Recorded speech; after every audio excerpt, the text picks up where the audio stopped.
Hello and welcome to another episode of the Brandon Ramsey College Basketball Show. We are recording today's episode live, actually for the first time doing the podcast live, but it is Monday morning, February 10th, and I'm excited to talk about a full weekend across the college basketball scene and a few things that are still to come here this week. But obviously now that um, the calendar has moved to February. We have we're really getting into the thick of conference play, obviously, and just 5 weeks away now from unveiling a bracket on Selection Sunday. So we're really getting into the teeth of an important time across the college basketball landscape, and also now that the Super Bowl is out of the way, we can welcome in all of the casual fans who probably haven't paid a whole lot of attention to the college basketball scene yet. They all wait until after Super Bowl Sunday. Well, we are here, so welcome in to probably a bunch of newly found college basketball fans here over the next few weeks, obviously heading into March Madness, the single greatest event in all of sports. But we have a lot to get into from this past weekend. But first, if you are here, whether you're watching live or listening sometime in the future, please make sure you are subscribed to us here at the Brandon Ramsey College Basketball Show, either on Spotify or on YouTube. And then also, you can catch me on Twitter at BRamseyKSR. That's the best place to stay up to date with everything that I'm doing in terms of college basketball content. These episodes come out every Monday and Friday, by the way. If you're watching this live for the first time, I'm probably getting some new some new listeners here just being live on Twitter and YouTube. So please make sure you check out the Brandon Ramsey College Basketball Show. Anyway, Auburn, number one, they go down over the weekend to Florida, 90-81. That's where we're going to start today's discussion. Now, we'll get into whether or not there should be a new number one. We're going to kind of lead into that with these first two topics. But obviously, the Tigers go down. They don't just go down, but they go down at home to a Florida team that did not have their second leading scorer in Elijah Martin. So we had gotten to a point this season where it just seemed like this Tigers team might be a little bit invincible. Like that they were getting through the gauntlet of the SEC unscathed, and then they were doing it in pretty darn convincing fashion. They had a close game against Georgia. They had a close game against Tennessee, but I'm just looking at their last few games. They beat LSU at LSU by 13. They beat Ole Miss at Ole Miss by 10. They beat the crap out of Oklahoma by 28 points earlier this past week on Tuesday. So now here they are playing a shorthanded Florida team in Auburn. They get out to a great start. I think they're up 15-5 early in the game. I was looking at KenPom. I always enjoy looking at their minimum win probability for the team that does go on to win the game. I think Florida's win probability was like 8.5% at that point in the game, even that early, because obviously, again, without Elijah Martin being on the road against the best team in the country, nobody would have expected him to win that game, certainly at that point.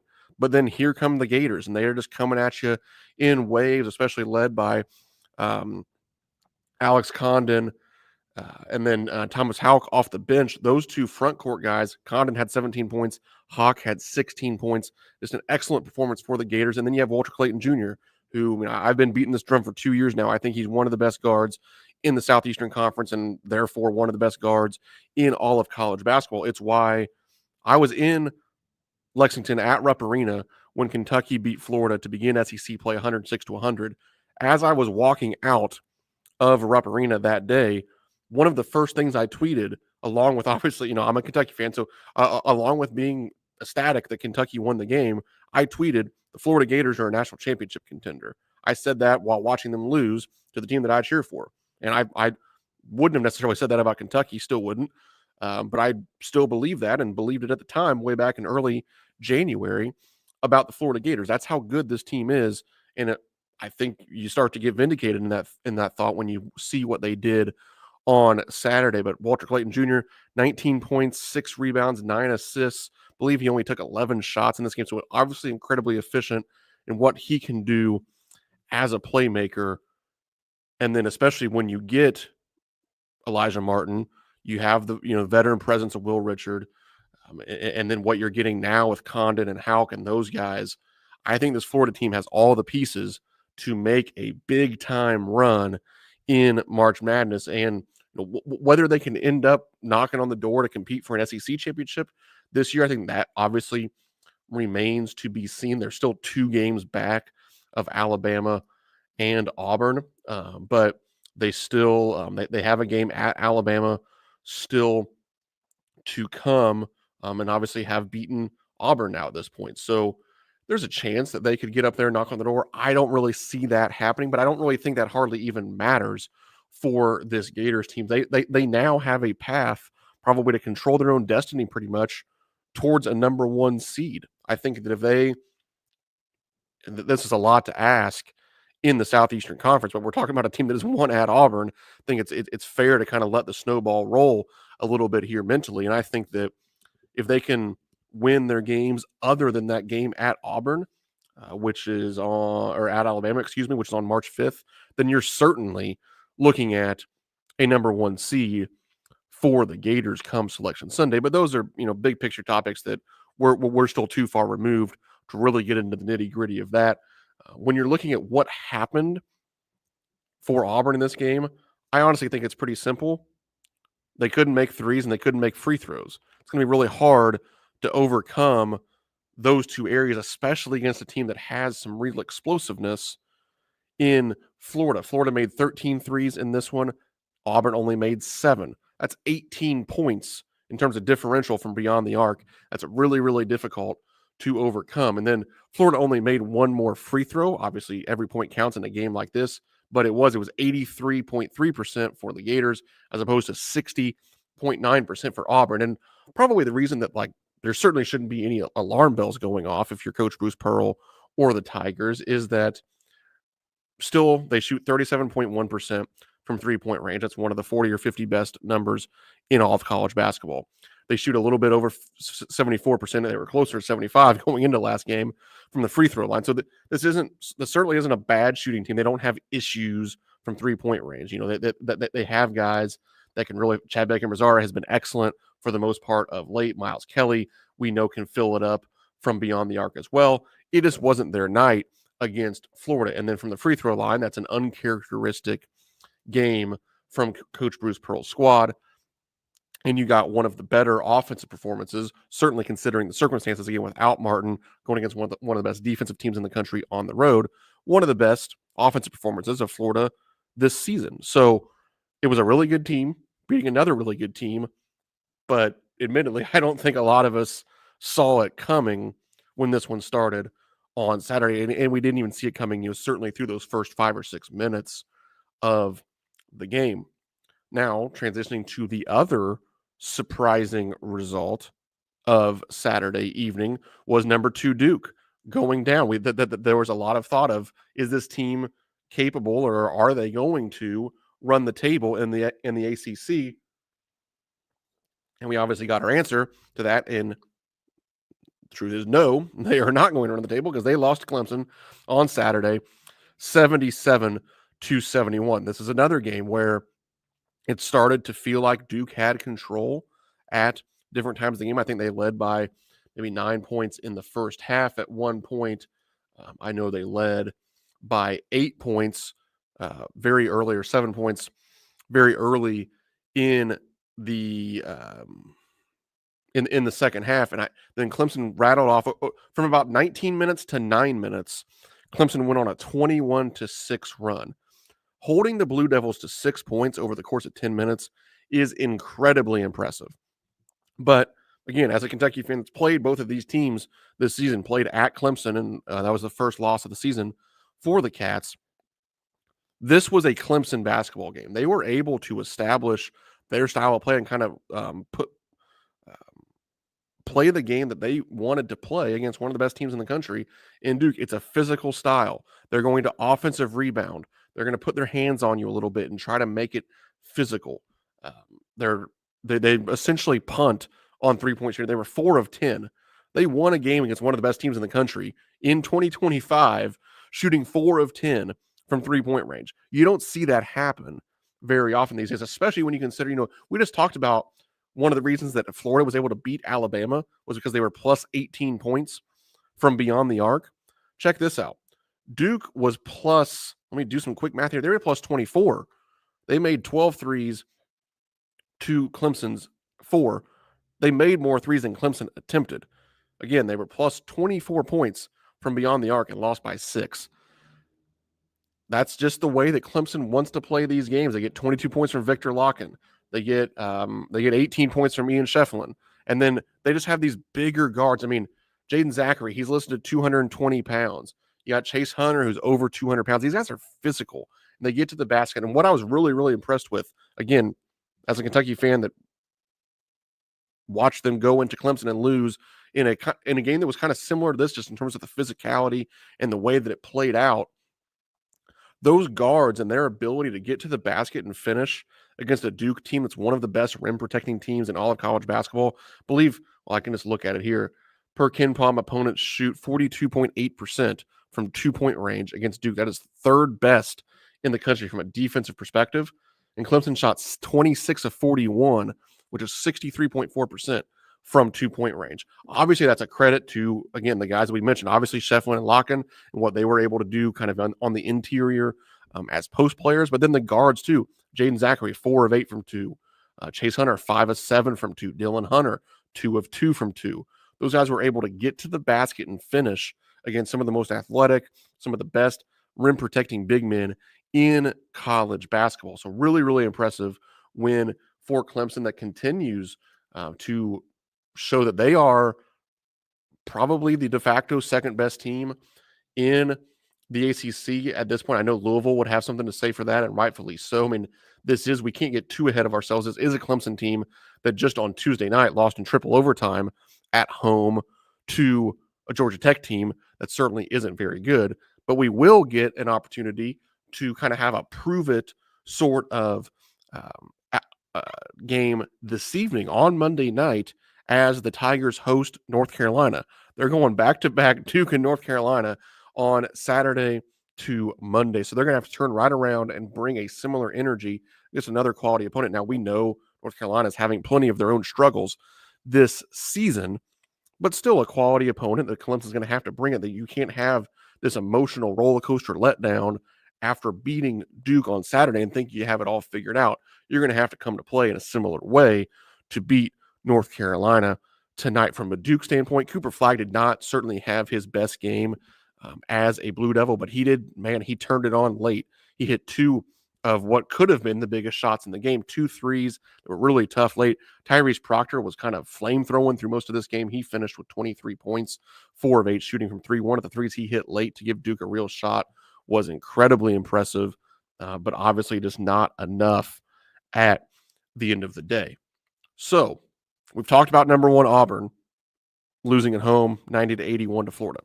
We've talked about number 2 Duke losing 77-71 at Clemson. Should there be, or will there be, we can talk about it from 2 different perspectives, I suppose.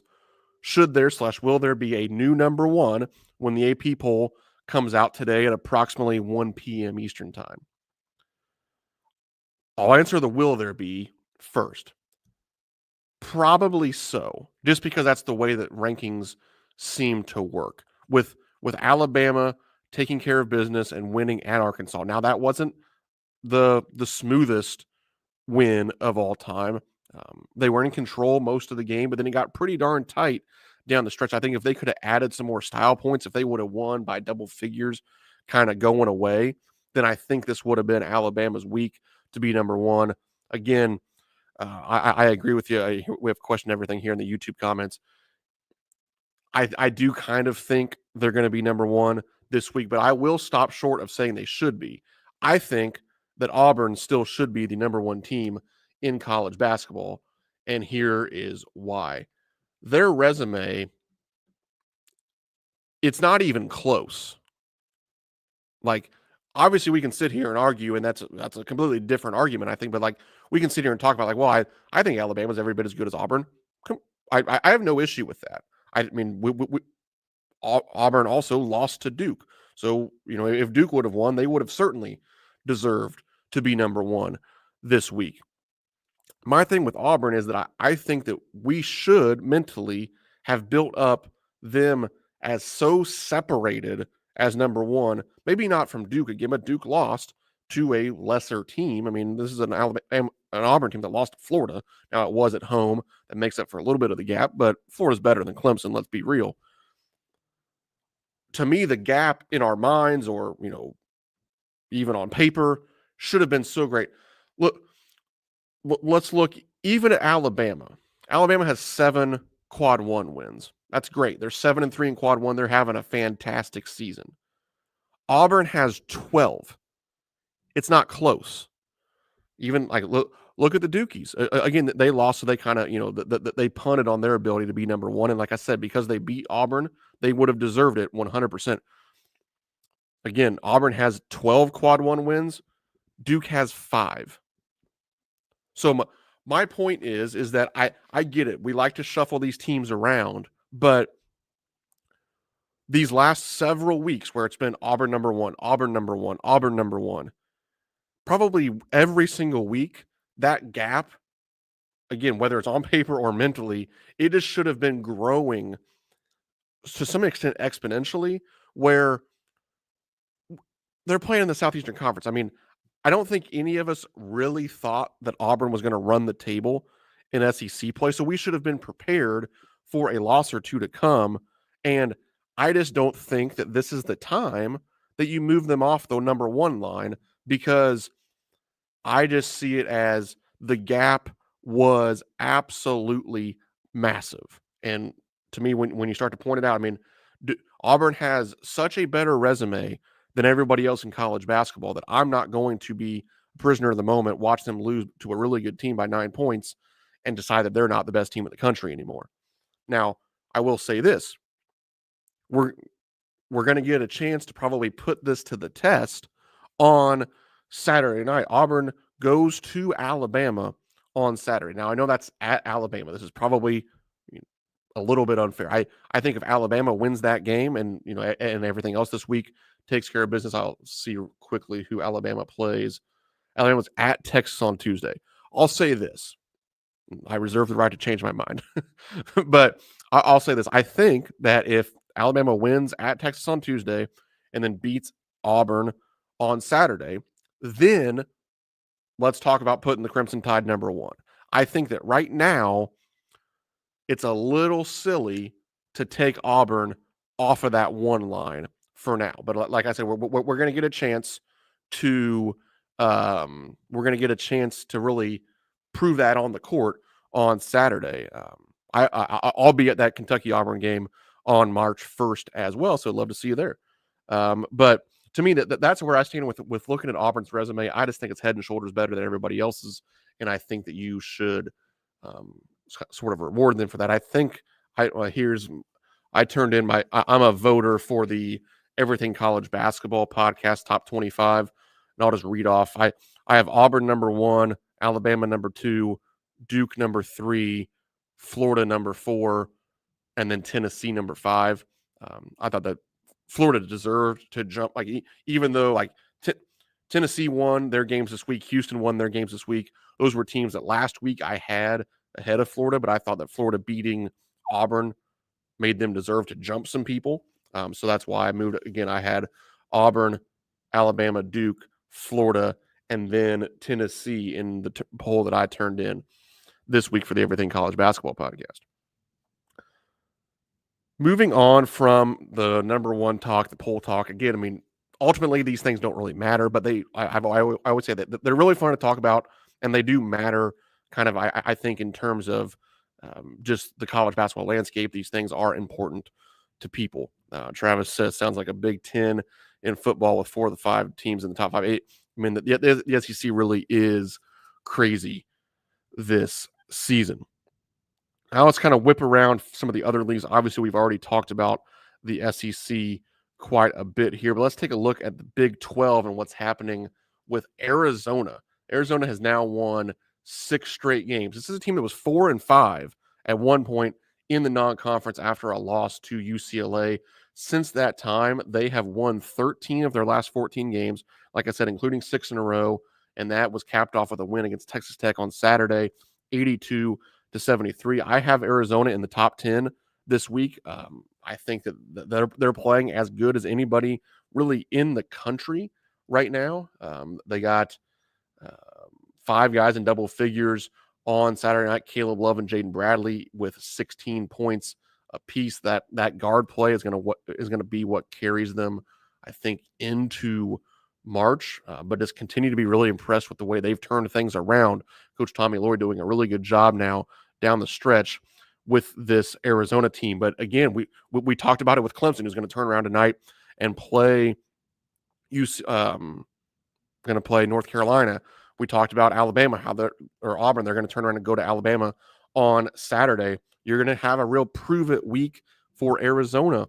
Also, they go to Kansas State on Tuesday. That's a Kansas State team, obviously coming off of a third straight win in Manhattan against their rival Kansas. I think they've won 5 or 6 straight now with Coach Jerome Tang. Kansas State's starting to play well. The Wildcats will be at K-State on Tuesday, and then they host Houston on Saturday. We will see just how real this run has been from Arizona this week, I think, and they can start to solidify themselves at the top of the Big 12 standings. Right now, it's them in Houston at 11-1, and Texas Tech 2 games back at 9-3. So you'll really, that game on Saturday between Arizona and Houston could go a long way towards deciding the Big 12 standings. In the Big East, I sat down on Friday and pretty much watched from start to finish St. John's win at UConn. This is a game where UConn was in control early. They're in Stores, and then it flipped in a hurry. Earlier I talked about the minimum win probability there on KenPom. This is one. St. John's was down 26-12 with 10:25 to go in the first half, 15.5% win probability. They come back and win it 68-62, 21 points, 7 rebounds for RJ Lewis. This flipped when Coach Pitino threw the press at him. This was an old school Coach Pitino game where it was just in your face, putting their hands on you a little bit, creating havoc, getting steals, turning those steals and turnovers into points and sparking a big comeback. UConn ended up turning it over 22 times in this game. St. John's took advantage of that and was able to get it done down the stretch to move to 12-1 in Big East play. As we continue to talk about, this is a team that's now won 10 straight, but they will have tough games coming up this week at Villanova and then against Creighton, who the Blue Jays are now the one team really within striking distance in the Big East. St. John's is 12-1. Creighton is 11-2, and everybody else, being Marquette and Connecticut, have at least 4 losses. And speaking of the Creighton Blue Jays, who are keeping pace up there with a chance to go into St. John's on Sunday and really make some noise, but they also they play UConn on Tuesday. But the Blue Jays under Coach Greg McDermott have won 9 straight games now after beating Marquette on Saturday. 22 points in that game for Stephen Ashworth. Another big game for Ryan Kalkbrenner, who continues to be one of the best two-way big men in college basketball. 19 points, 7 rebounds, 4 block shots for them. Talk about a brutal stretch, though. This, there's a 5-game stretch now that they've already won 3 of these, so credit to Creighton. But Creighton went at Villanova, they won. At Providence, they won. Home for Marquette, home for UConn, and then at St. John's. An incredibly tough 5-game stretch where they've already guaranteed themselves over 500 at 3-0 so far. We just talked about some of the early season struggles for Arizona. This is a Creighton team. Back on January 3rd, they were 9-6 overall, 2-2 in Big East play, having not lost since that time. Then going to the Big Ten, it's really a 3-way battle. They're atop the standings with Purdue at 11-2, and then Michigan State and Michigan at 10-2. Teams with 4 losses, you have Wisconsin and UCLA sniffing around at 9-4, but it just kind of seems like the class of the Big Ten right now is Purdue, Michigan State, and Michigan. Incredible comeback for Michigan on Saturday. They were down big in that one to Oregon. Again, looking at the win probabilities, they were down 47-33 very late in the first half, came back and won 86-74. Just a masterful performance from Jace Richardson. People have watched the Spartans quite a bit this season. I think a pretty steady storyline has been More minutes for Jace Richardson. More minutes for Jace Richardson. Yes, this is the son of Spartan great Jason Richardson, who was in attendance sitting next to Teen Cleaves and all those guys, as Coach Izzo pulled into a tie with Coach Knight for the most Big Ten wins of all time. But Jace Richardson goes off for 29 points on, let's see, he was 9 of 13 from the field, 3 of 6 from 3, 8 for 9 from the free throw line. Outstanding performance for him. Jackson Kohler added 14 points. Trey Holloman, 13 points. Jaden Atkins with 10. The Spartans, they are the real deal and continue to play at a very high level. Big-time bounce-back win from back-to-back losses on their West Coast trip to USC and UCLA. They come home and get it done against Oregon. You have Purdue that just continues to roll. They've now won 10 of their last 11, including 4 straight, taking down USC at home on Friday night. That was a game where Braden Smith had 13 assists. Trey Kaufman-Renn, 24 points and 10 rebounds. We didn't talk about it in this episode, but another storyline with the Auburn and Duke losses was them battling out for National Player of the Year status and how that race shapes out. Now, I do think those two guys are separated from the field, but Braden Smith is that third guy, in my opinion, at this point. And I think Trey Kaufman-Renn has a chance to be, he's certainly a first-team All-Big Ten player, but probably should be in some All-American considerations as well. The Boilermakers with Braden Smith are just on another level. But they have a tough stretch coming up here. 4 straight games. They're at Michigan on Tuesday, home for Wisconsin on Saturday, at Michigan State the following Tuesday, and then at Indiana at Assembly Hall, obviously a rivalry game there, the following Sunday, February 23rd. So a real tough 4-game stretch here coming up for the Boilermakers. And then Michigan being the team we have not mentioned yet. Out of those 3, they are also 10-2 in the league. They host Michigan, as I just said, on Tuesday. So that if Michigan wants to win the league, obviously they're going to need to take care of business in Ann Arbor in that one. But Coach Dusty May has this team playing at a high level. They were able to hold on against Indiana on Saturday. Danny Wolf continues to be one of the most fun players in the country to watch. If you haven't watched much of Michigan, you should go watch Michigan just for Danny Wolf. 20 points, 9 rebounds, 5 assists. Incredibly skilled 7-footer there for the Wolverines. Then obviously to round things out, if we're talking about the Big Ten, we have to mention the news of Coach Mike Woodson announcing his retirement at the end of the season from Indiana. If you're watching this on YouTube or live on Twitter, yes, I just did finger quotes around the word retirement. Let's face it, he was going to be fired certainly by the end of the season, and maybe even more imminently than that if he didn't agree to just retire. It makes sense that they didn't fire him during the season to some extent. He's an alum with pretty good standing around a lot of important people in Bloomington. Things certainly aren't going great, but it's not like it's a total train wreck disaster. There might be some Hoosiers fans that disagree with that statement, but I think that it's probably true. So he will be out the door at the end of the season. I thought it was interesting that Dusty May certainly, coaches get put in such an impossible situation with some of these questions that they get. He certainly didn't say he wouldn't be the IU coach. And again, I don't want to mince his words, but I think if you're Indiana, we've got some questions here in the chat on this subject. Everybody knows that, you're going to make Brad Stevens say no. And then you're going to, I think it seems like the consensus is probably Chris Beard and Bruce Pearl as kind of the 1A, 1B candidates and see what you can get there. Then Dusty May is probably, if not 1C, he's at least at the top of that next grouping. And then it starts to get a little tough. I don't know where exactly you go from there, but I do think you have to open your mind a little bit, because let's face it, and my buddy Tyler Markley, who runs Projection Sports, he mentioned this on the whatever day it was, Tuesday or Wednesday, when all this was coming down, that Coach Woodson was going to retire. He mentioned, IU fans love throwing out all these big names, and we all do it when you're kind of making the hot board and you're getting excited about a coaching search. But their last 2 head coaches, they hired the head coach from Dayton when they hired Archie Miller, and then they hired a guy who was at the time an assistant coach in the NBA in Mike Woodson. So some of these guys, they might just not be all that interested. Times have changed.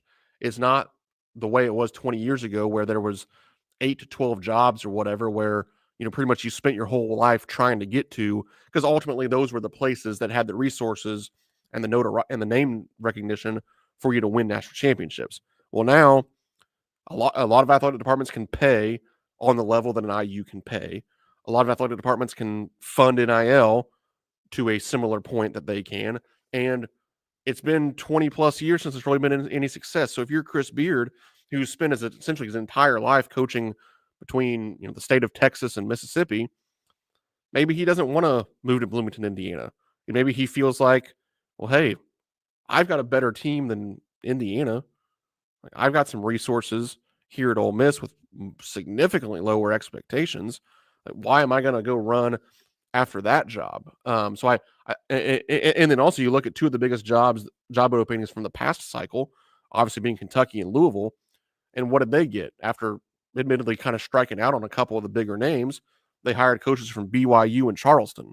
So I think it's fair to say that the person who very well might be the next IU coach, we would just be throwing, darts at a dartboard in terms of coming up with that name. Cause is it crazy to think it could be like Ben McCollum from Drake? That makes as much sense as a lot of this, looking back to what everything else has happened. Could it be, somebody like, Mark Binghamton at Vanderbilt? Could it, then you even have the Kurt Signetti, James Madison connection there.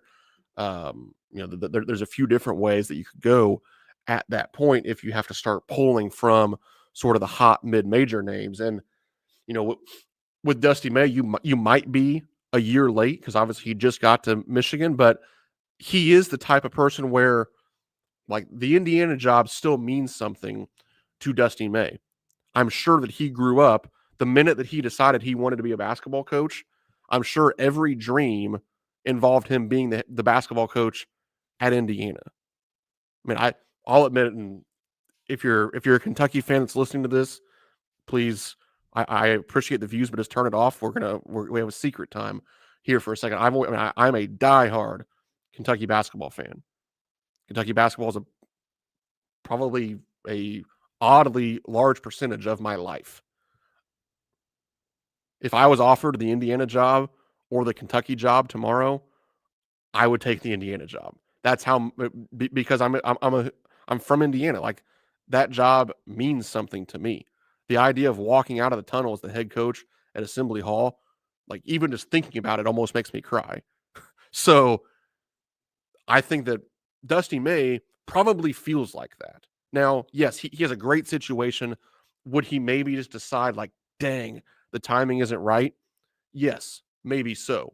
But I can about guarantee you that like the butterflies that I get when I think about walking out of the tunnel at Assembly Hall, I about guarantee you that Dusty May has them, and maybe even to a larger extent because he's gotten to do it because he was a manager for Bob Knight all those years. So I do think that there's a chance that it happens. Now, again, with the time, and like, somebody like Micah Shrewsbury, that's a name, like, the year hasn't gone great for them at Notre Dame. He has an elite recruiting class coming in. He might, like to our previous conversation, he might feel like, I don't need to be the coach at Indiana. I've got a good thing going here at Notre Dame. I've got some good players. I've got one of the best recruiting classes in college basketball coming in from this 2025 class. So I think it'll be really interesting. Yeah. Yeah. I mean, I know with, your sister-in-law, Trav, you've probably been around there, and it's a really cool place. And yeah, I mean, you're not from Indiana, but it is, it is meaningful to a lot of people. But anyway, first time doing this podcast live. Really appreciate the nearly 250 of you that are joining in on the fun on a Monday morning. Everybody can get back to work now. I'm going to get back to work as well. But obviously, if you're listening in the future as well, I appreciate you just as much. As always, you can reach out to me on Twitter at BRamseyKSR. Make sure you're subscribed to the Brandon Ramsey College Basketball Show on podcast, on YouTube, wherever you take in the show. We also host live episodes of All Fired Up with Brandon Ramsey on the Brandon Ramsey College Basketball Show YouTube channel every Wednesday at 12:30 p.m. Eastern Time. And again, the best place to keep up to date with all of my college basketball content is on Twitter at BRamseyKSR. Appreciate y'all being here. Hope you have a great Monday and a great week.